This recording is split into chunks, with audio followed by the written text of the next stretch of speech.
yang keberadaan mereka di antara kita menjadi sebab untuk menjalin hubungan yang paling cepat dan yang paling singkat dengan Nabi kita Muhammad SAW, yang telah disampaikan dan dikatakan oleh Sayyidina Abu Bakar Siddiq radhiyallahu anhu, "Warqubu Muhammadan fi ahli baiti." Adanya kalian cari apapun yang terkait dengan Nabi Muhammad di dalam keluarga Nabi Muhammad. Mereka yang disebutkan oleh Nabi SAW sebagai pemberi keamanan bagi penghuni bumi, sehingga dalam hadisnya beliau telah bersabda, "Ahlu baiti amanun li ahli ardi kan nujumi amanun li ahli sama. Fa idza dhahaba ahlu baiti jaa ahlul ardi minal ayati ma kanu yu'adun." Artinya perumpamaan keluargaku ini di muka bumi ini sebagai juru aman bagi penghuni bumi, sebagaimana bintang-bintang di atas langit sana sebagai juru aman bagi penghuni langit. Kalau mereka sudah tidak ada lagi di muka bumi ini, maka akan terjadi kepada mereka seperti yang dijanjikan Allah Ta'ala dari perkara-perkara hari kiamat. Semoga kita termasuk mencintai mereka, sehingga kita termasuk yang tersambung dengan datunya Nabi Muhammad SAW dan mendapatkan syafaatnya Nabi Muhammad SAW, dibangkitkan bersama Nabi Muhammad SAW, dan akhirnya melewati sirat bersama Nabi Muhammad SAW dan masuk surga bersama Nabi Muhammad SAW. Amin ya rabbal alamin. Khususnya ada Ibrahim,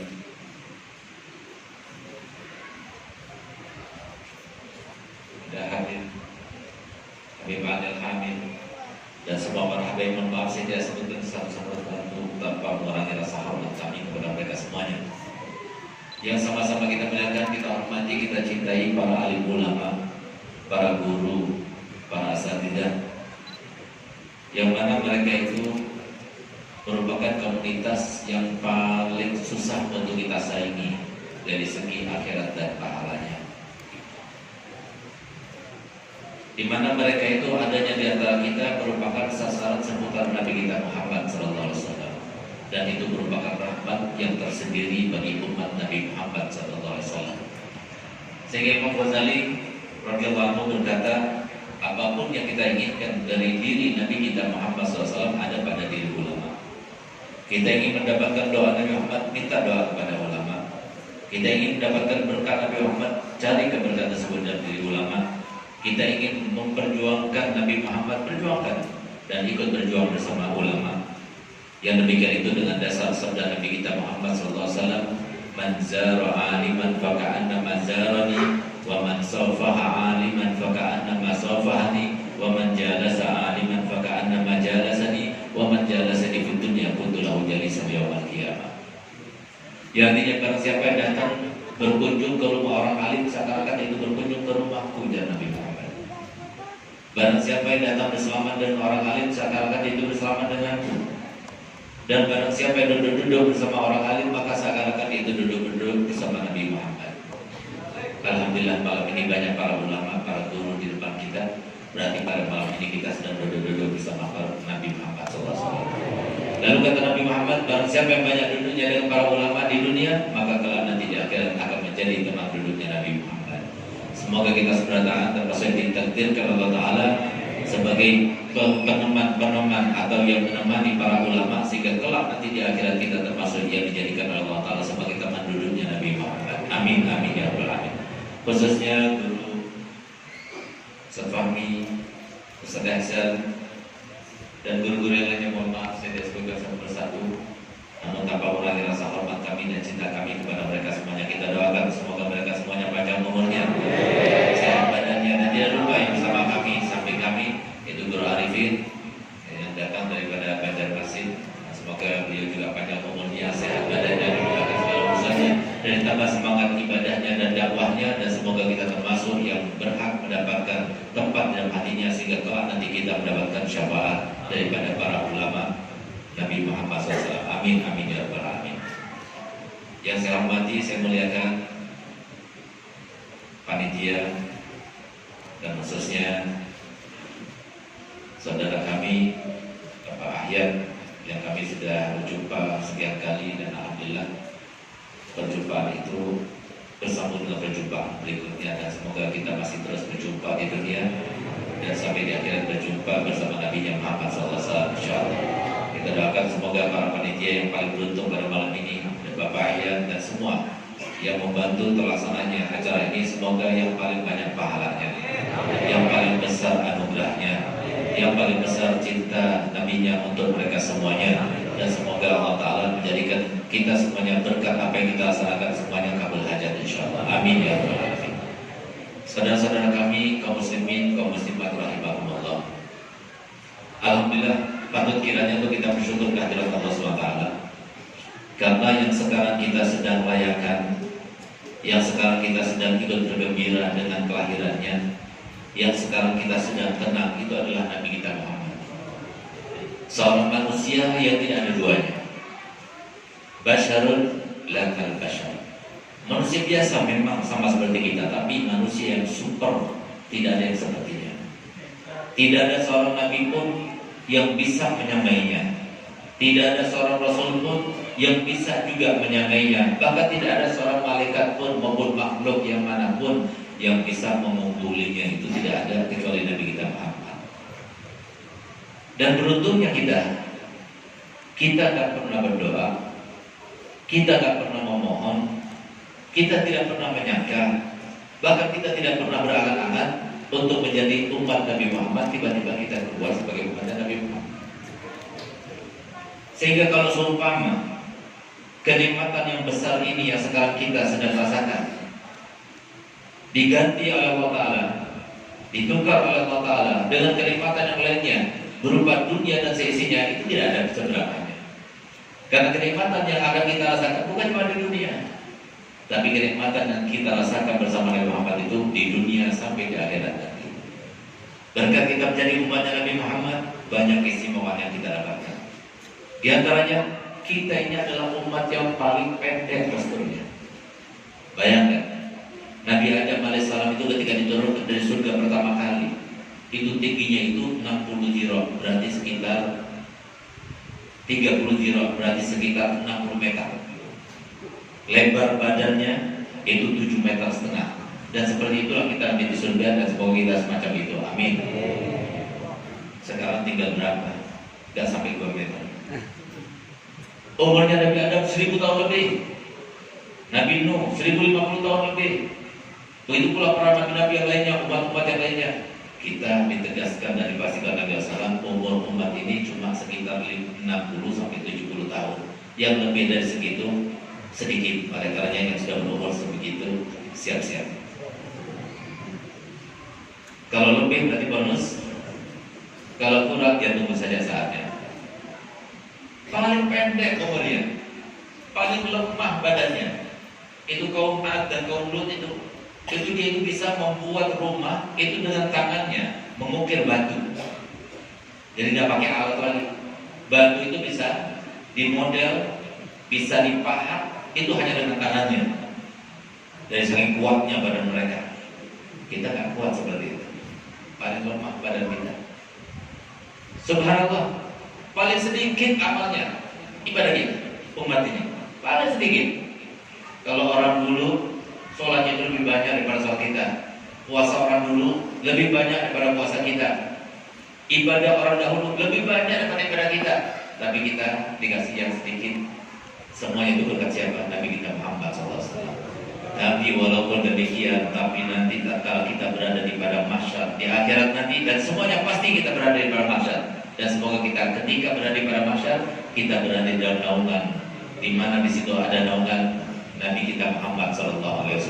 Tidak ada naungan kecuali naungan tersebut saja. Hanya 7 golongan yang akan dinaunginya. Semoga kita termasuk daripada 7 golongan tersebut. Amin, amin ya rabbal alamin.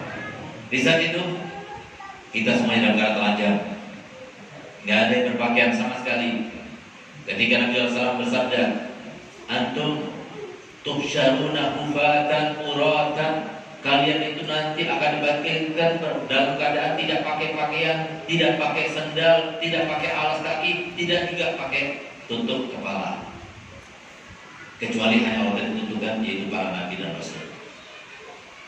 Sehingga Sayyidatuna Aisyah ketika mendengar sabda Nabi SAW tersebut, maka beliau bertanya kepada Nabi, alangkah malunya perempuan laki-laki semuanya berkumpul, bercampur dalam keadaan tidak memakai pakaian?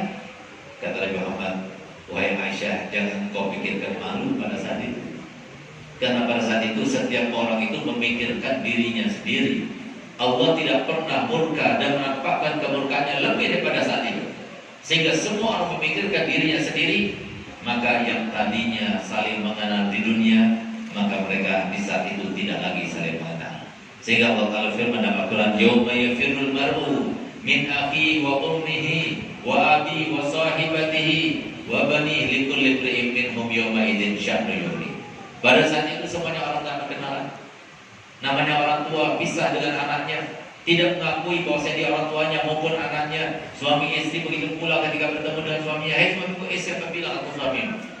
Istrinya juga bilang begitu. Kenapa? Masing-masing pada saat itu saling takut ada kebaikan pada dirinya yang ada pada orang lain, sehingga apa? Orang lain itu akan menuntutnya. Itu yang ditakuti oleh mereka, sehingga mereka pura-pura tidak kenal dan tidak saling mengenal. Ini yang terjadi. Pada saat itu, di saat-saat susah, bukan cuma umat ini, tapi seluruh umat. Tapi kita pada saat itu menjadi sorotan. 2 kali kita menjadi sorotan. Lebih kerennya, di saat itu kita menjadi artis 2 kali. Semua orang pandang kita. Dari umatnya Nabi Adam sampai umat yang sebelum Nabi kita Muhammad SAW, itu Nabi Allah Isa alaihissalam, semuanya akan pandang kepada kita. Kenapa? Yang pertama, Allah Ta'ala tidak pernah murka melebihi daripada murkanya pada saat itu. Karena begitu semua hambanya itu dibangkitkan dalam satu tempat, maka ternyata lebih banyak yang durhaka kepadanya, lebih banyak yang kufur kepadanya, lebih banyak yang menentang dan tidak beriman kepadanya ketimbang yang sebaliknya. Sehingga kemudian dikumpulkan semua para nabi dan rasul. Lalu kemudian Allah Ta'ala menyidap mereka dan mengatakan, aku utus kalian untuk menyampaikan apa yang harus kalian sampaikan, yang berasal dan bersumber daripada aku. Apakah kalian sudah sampaikan? Mereka mengatakan semuanya, sudah kami sampaikan ya Allah. Tapi umat-umat pada saat itu mereka mengatakan, bohong, mereka tidak pernah menyampaikan kepada kami. Dari saking takutnya, barangkali dengan cara seperti itu mereka itu bisa berkelit daripada azab Allah, itu maksudnya. Maka kemudian para nabi mengatakan, ya Rabb, engkau lebih tahu dengan apa yang telah kami lakukan. Tapi yang pasti kami telah melaksanakan semua tugas yang kau sampaikan kepada kami. Kami sudah menyampaikan kepada mereka. Mana saksinya? Maka kemudian mereka dengan serentak mengatakan saksinya adalah umatnya Nabi Muhammad. Kita semua jadi pandang sama orang-orang semuanya. Bukan karena kita hanya, bukan karena amal kita, bukan karena bagaimana kita, bukan karena nur kita, bukan, tapi semuanya karena satu orang, yaitu Nabi kita Muhammad SAW. Hanya ingin memuliakan Nabi Muhammad, sehingga kemudian umatnya Nabi Muhammad dipandang oleh seluruh umat. Untuk apa? Untuk memberikan arti dan memberikan isyarat bahwasanya Nabi yang termulia, Rasul yang termulia adalah Nabi kita Muhammad SAW. Yang kedua, lagi-lagi kita menjadi tersorotkan. Semuanya akan memandang kepada kita, semuanya akan rintoh kepada kita, semuanya akan iri kepada kita. Kenapa? Karena ternyata umat-umat yang lainnya tidak ada satupun di antara mereka yang ada ciri-cirinya. Umatnya Nabi Adam sama umatnya Nabi Idris sama, umatnya Nabi Idris dengan umatnya Nabi Musa sama, tapi umatnya Nabi Muhammad berbeda dengan umat-umat yang lainnya. Kenapa? Karena permintaan Nabi Muhammad, karena permohonan Nabi Muhammad, karena saking cintanya Nabi Muhammad kepada umatnya, sehingga kemudian beliau berkata dan meminta kepada Allah Ta'ala, ya Rabb, umat begitu banyak, bagaimana saya bisa membedakan antara umatku dan umat yang lainnya? Maka kemudian Allah Ta'ala mengijabahkan permintaannya. Maka setiap umatnya Nabi Muhammad ada cirinya. Apa itu? Setiap anggota tubuhnya akan memancarkan cahaya, sehingga semua orang melihat, kok ini ada cahayanya di tangannya, kok ini ada cahayanya di wajahnya. Sehingga apa? Begitu melihat ada manusia yang bercahaya di wajahnya, di tangannya, dan di kakinya, langsung mereka katakan umatnya Nabi Muhammad. Berkata Nabi Muhammad, apa kata Nabi Muhammad? Ummati ummatun marhumah. Umat ini adalah umat yang sangat dikasihi. Banyak keringanan Allah berikan kepada umat ini. Yadkhuluna al-jannata bi kasratil dzunub. Mereka itu masuk ke dalam kuburnya dengan banyak dosa. Wa yakhrujuna minhu rumahnya, dari kuburnya, tapi tidak ada dosa, sudah bersama mereka. Berkat siapa? Nabi Muhammad. Bahkan pada suatu waktu ketika Nabi SAW keluar dari kamar beliau, dari rumah beliau yang bersambung dengan masjid beliau, ketika dia keluar, ternyata sahabat-sahabat itu berkelompok-kelompok. Mereka sedang berdiskusi, membicarakan siapakah Nabi yang paling mulia.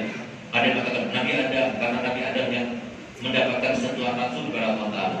Ada yang mengatakan Nabi Musa, ada yang mengatakan Nabi Isa, ada yang mengatakan Nabi-Nabi yang lainnya. Ketika Nabi Muhammad mendengar, setelah bertanya kepada mereka, apa yang kalian diskusikan?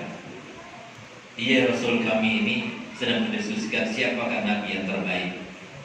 Maka apa jawaban Muhammad? Yang mengatakan Nabi Adam terbaik, benar. Yang mengatakan Nabi Idris yang terbaik, benar. Yang mengatakan Nabi Nuh yang terbaik, benar. Tapi kita bilang Adam famadunahu tahta liwa'i yaumil qiyamah. Adam dan semua para nabi, Adam dan semua para rasul, semuanya itu nanti di bawah bendera. Aku yang pegang bendera nanti. Antum hati min bainil umam wa ana hatukum min bainil anbiya. Kalian itu adalah pujaanku, kalian itu adalah kebanggaanku, kalian itu adalah kecintaanku, sebagaimana aku ini menjadi kebanggaan kalian pada nanti di hari kiamat. Kita dibanggakan, kita diperhatikan. Bahkan coba lihat bagaimana malaikat-malaikat. Semoga kita tidak pernah berjumpa dengannya. Kalau malaikat yang lainnya boleh kita berjumpa, tapi malaikat-malaikat janganlah kita berjumpa. Mukanya seram, gak pernah senyum. Bahkan Nabi SAW yang sangat peka perasaannya Nabi Muhammad, begitu husnudnya kepada semua makhluk. Subhanallah, ketika ada satu orang yang tidak senyum, padahal itu lewat di depannya, maka dia tanya pada Jibril, Jibril itu siapa? Gak enak dilihat di mana orang gak senyum itu. Sehingga mereka katakan, sebelum jawab oleh Jibril, dia sebelum dia menjawab. Malaikat Malik dulu yang menjawab, ya Rasulullah, aku ini adalah malaikat Malik. Aku Allah ciptakan dalam keadaan aku sudah tidak bisa tersenyum. Demi Allah, kalau semua aku bisa tersenyum, pasti aku akan tersenyum untukmu yang ini. Tapi aku diciptakan aku tidak bisa tersenyum. Itu malaikat Malik. Itu nanti merasa heran kepada umat Nabi Muhammad kalau ada di dalam neraka. Kok bisa ya?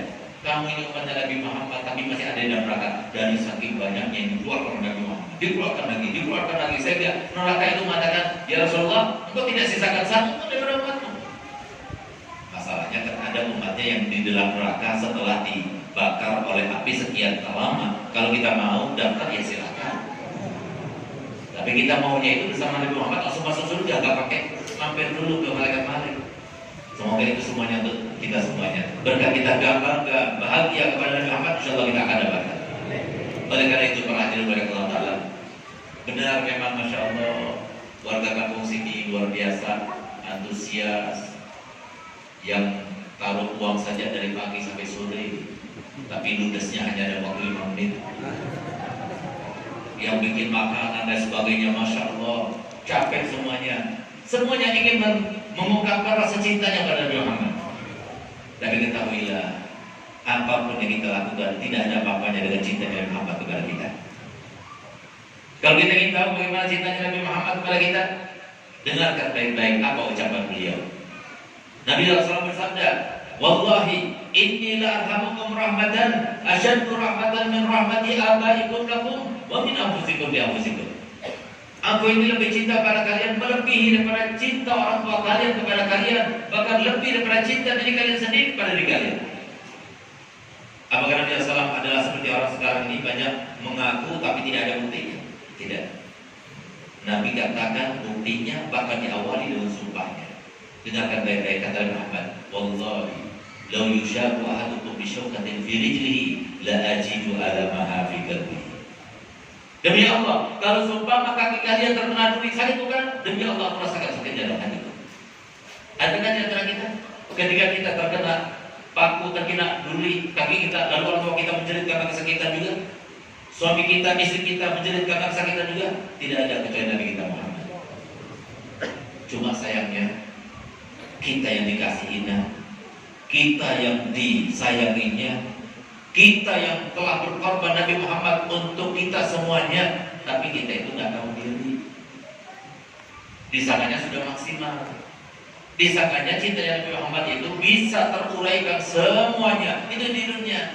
Kalau diuraikan cinta Nabi Muhammad di dunia, maka itu bukan cinta yang sesungguhnya. Kenapa? Di dunia ini bukan tempatnya kebahagiaan. Allah menciptakan dunia ini, Allah tidak pernah memandangnya satu kali pun dengan rahmat. Sehingga apa? Pantas kalau Allah Ta'ala berberat, kalau berfirman, laqad khalaqnal insana fi kabad. Kami ciptakan manusia selalu dalam kesusahan. Silakan cari di RT ini, di kelurahan ini, mana ada yang gak pernah susah. Cari. Mau uangnya berapa, mau cantiknya bagaimana, istrinya, suaminya gantengnya kayak gimana, gak bakal ada di antara kita yang satu hari saja, satu hari, dari pagi sampai malam gak ada kesusahan. Semuanya mudah, semuanya dimudahkan. Gak ada yang tidak sesuai dengan hawa nafsunya, gak ada. Nonsen. Kalau ada yang berkeinginan beranak-anak hidup seperti itu, ya mati saja. Kenapa di dunia tidak ada? Bahkan Nabi kita Muhammad SAW bersabda dalam hadisnya, la tabhasu an syai'in ma khalaqahu Allah fil ardi. Jangan kalian cari sesuatu yang Allah tidak ciptakan di muka bumi ini. Maka sahabat-sahabat Nabi bertanya, ya Rasulullah, apakah yang tidak diciptakan di muka bumi ini? Maka dijawab Nabi Muhammad SAW, rahatun fid dunya. Kesenangan di dunia tidak ada. Bahagia di dunia yang sejati, bahagia terus, nggak ada. Coba lihat, paling enak makanan apa? Kalau saya durian, ya, nangka. Tapi subhanallah, saya kemarin waktu di Jawa Barat berdakwah, saya menemukan durian enaknya luar biasa, seperti durian Kasongan atau durian yang di Kalbar itu durian apa? Sungai Jawi terkenal, luar biasa enak. Sehingga apa? Saya bawa 4 biji. Pagi saya sengaja tidak makan, tapi saya makan 1 buah durian. Yang lainnya nggak ada yang mau, anak saya nggak ada yang mau. Saya makan sendiri sampai habis. Saya nggak makan apa-apa. Tapi subhanallah 2 hari kemudian perut saya tumbuh. Itu dunia. Itulah dunia. Secantik-cantiknya wanita, gak mandi 3 hari tahu. Apalagi suaminya. Ini terjadi di dunia. Itu yang akan kita pertahankan. Itu yang akan kita korbankan segalanya untuk kita mendapatkan kebahagiaan di dunia. Yang cuma 60 tahun, 70 tahun. Yang kita semuanya subhanallah dilahirkan dalam keadaan yang sama, dalam keadaan telanjang semuanya, gak bawa apa-apa. Kemudian Allah yang kasih jabatan, Allah yang kasih rezeki, Allah yang kasih kemuliaan dan anugerah sebagainya. Tapi kemudian dia itu kufur kepada Allah Ta'ala, yang kemudian Allah Ta'ala bisa cabut darinya kapan saja. Ternyata itu banyak melalaikan banyak orang, sehingga dia itu menyangka bahwasanya namanya kebahagiaan itu bukan di dalam apa yang disampaikan oleh Nabi Muhammad. Salah. Tahukah kita semuanya kenapa Nabi kita Muhammad SAW itu sampai diceritakan dalam sejarahnya, di dalam hadis sahih yang diriwayatkan di dalam hadis Bukhari, bahwasanya Nabi SAW sebelum meninggalnya itu kadang-kadang 2 bulan berturut-turut itu tidak pernah yang namanya api itu menyala di dapurnya. Sehingga sahabat Nabi itu bertanya kepada Sayyidatuna Aisyah yang meriwayatkan hadis tersebut, lalu makan apa Nabi SAW dan istri-istrinya? Apa kata Sayyidatuna Aisyah? Kita makan air dan kurma. Gak ada nasi, gak ada yang namanya gandum, gak ada yang namanya daging, gak ada masak di situ. Nabi Muhammad, kalau seumpama kita lihat dia itu adalah kaya, dia orang kaya, tapi kayanya itu hanya sesaat. Kebanyakan itu orang miskinnya. Kenapa Nabi SAW itu rela menjadi orang miskin? Padahal tidak ada satu orang pun Nabi, tidak ada satu orang pun Rasul yang mendapatkan tawaran langsung kepada Allah untuk memiliki kunci kekayaan dunia kecuali Nabi Muhammad. Tidak ada. Nabi Adam tidak pernah ditawari, Nabi Isa tidak pernah ditawari, Nabi Nuh, Nabi Ibrahim, Nabi Musa tidak ada yang pernah ditawari, Nabi Muhammad ditawari. Kalau semua kunci kekayaan dunia ini kemudian diterima oleh Muhammad, maka niscaya Nabi Muhammad di mana saja dia berada, maka semua kekayaan yang ada di bumi itu semua akan bermunculan keluar bersama Nabi Muhammad. Tapi ditolaknya. Kata Nabi Muhammad, biarkan wahai Jibril, aku menjadi seorang hamba sahaya.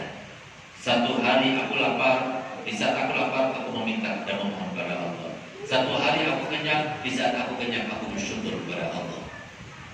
Bahkan lihat bagaimana doanya untuk anak cucunya. Ada di antara kita mendoakan anak cucunya kemudian dalam keadaan yang tidak punya. semuanya. Ya Allah, semoga anak cucu kita sugih-sugih, tajir banjir, ya kan? Tapi lihat bagaimana Muhammad doakan anak cucunya. Allahumma ij'al rizqa ahli baiti kafafan. Ya Allah, jadikanlah rezeki daripada keluarga aku cukup. Cari di Banjar atau di Jawa atau di mana saja ada habaib yang 3 generasi secara turun-menurun sama-sama kayanya. Karena Nabi Muhammad sedang berdoa. Jadi jangan lalai, jangan sampai lupa, jangan sampai kufur. Disangkanya orang yang kaya itu berarti orang yang paling dimuliakan Allah Ta'ala. Tidak. Tapi orang yang punya uang banyak itu adalah orang yang paling diuji oleh Allah Ta'ala. Orang yang paling banyak bebannya. Kenapa Nabi Muhammad doakan anak cucunya supaya cukup saja, tidak berlebihan, supaya nanti masuk surganya enggak lama-lama. Ingat tidak? Ceritanya ada orang yang kerjanya itu menunggu kepada uluran tangan orang lain. Di mana dia itu kalau mau bekerja itu tunggu di pinggir jalan. Dia cuma bawa kapak saja. Kapak itu untuk apa? Untuk bersih-bersih rumah, untuk menggali tanah, untuk mengatur kamar dan sebagainya, itu kapak. Sehingga suatu waktu ada satu sayembara. Atau di Banjarbaru ada nggak yang beri sayembara semacam ini? Sayembaranya bunyinya gimana? Begini, siapa yang mau bersedia dan sudi untuk menemani saya di kubur selama 40 hari 40 malam, maka separuh harta saya berikan kepadanya. Ada nggak? Banjarbaru seperti itu. Separuh hartanya, itu orang paling kaya di kota itu. Saya pikir, setiap hari kami mau makan saja kami nunggu sampai dipanggil orang. Wah, ini sekarang ada sayembara semacam itu. Kalau seumpama saya dapat, maka saya akan menjadi orang terkaya kedua berarti. Separuh kayaknya akan diberikan kepadanya. Bukan cuma dikatakan, tapi dinotariskan hitam putih. Jadi ibaratnya kalau sekarang ada notaris hitam putih dan notaris. Akhirnya apa? Dia mendaftarkan diri. Siapkan kuburan sampingnya. Tidak ada lubang, siapkan di situ. Untuk menemani dia, ini jasadnya, mayatnya, dia menemani di situ. Ada sedikit udara untuk mendapatkan udara bagi dia, tapi harus ditanam di dalam. 40 hari lamanya dia dapat separuh hartanya. Disetujui oleh ahli warisnya nggak ada yang mau. Disetujui oleh kerabatnya nggak ada yang mau kecuali orang ini. Akhirnya meninggal. Setelah meninggal sesuai dengan persetujuan yang telah dinyatakan olehnya dengan bubuhan tanda tangannya itu, akhirnya apa? Ditanam juga dia. Hari pertama tiba-tiba datang malaikat yang berpakaian serba hitam. Lalu ditanya, kamu apa yang di tanganmu itu? Ini kapak. Untuk apa kapak itu? Waktu ditanya seperti itu dia bilang, kamu salah loh malaikat. Yang mati di sebelah saya bukan saya. Bukannya kepada saya. Apa kata dia? Salah sendiri. Kenapa kamu mau dikubur ini? Sehingga kamu harus tanya juga. Malaikat tanya, dari mana kamu dapat ini kapak ini? Saya dapatkan begini. Iya, tapi siapa yang bawanya? Siapa yang motongnya? Siapa yang menggergajinya? Bulan-bulan sampai habis 1 hari hanya bertanya tentang kapak. Besok harinya datang lagi, tanya lagi masalah kapak itu. Masih belum selesai perinciannya. Hari ketiga, hari keempat, hari kelima sampai 40 hari. Begitu 40 hari dibuka, orang semuanya berkumpul. Mengucapkan selamat semuanya. Karena apa? Uji akan menjadi orang terkaya nomor 2. Karena apa? Separuh hartanya akan diberikan pada dia. Sudah siapkan semuanya. Begitu dia keluar, dibuka kuburannya, langsung dia lari. Langsung dia lari. Loh, itu hadiahmu, ambil saja. Jangankan saya ambil hadiah itu, orang satu kapal saja 40 hari belum selesai hisabnya. Hati-hati saudara saya yang sampai gini. Oleh karenanya kalau kita punya harta banyak tapi kita nggak menggunakannya, rugi. Kita ini termasuk orang yang banyak dibumulin sama setan. Kenapa kita dibumulin sama setan? Jauh daripada ulama. Nggak mau dekat para ulama. Oleh karenanya ada 4 golongan. Itu yang paling sering dibumulin sama setan. Kalau seumpama ternyata ada salah satu daripada 4 golongan ini di antara kita, ya salah sendiri kenapa jadi 4 golongan. Siapa mereka? Yang pertama adalah para habaib.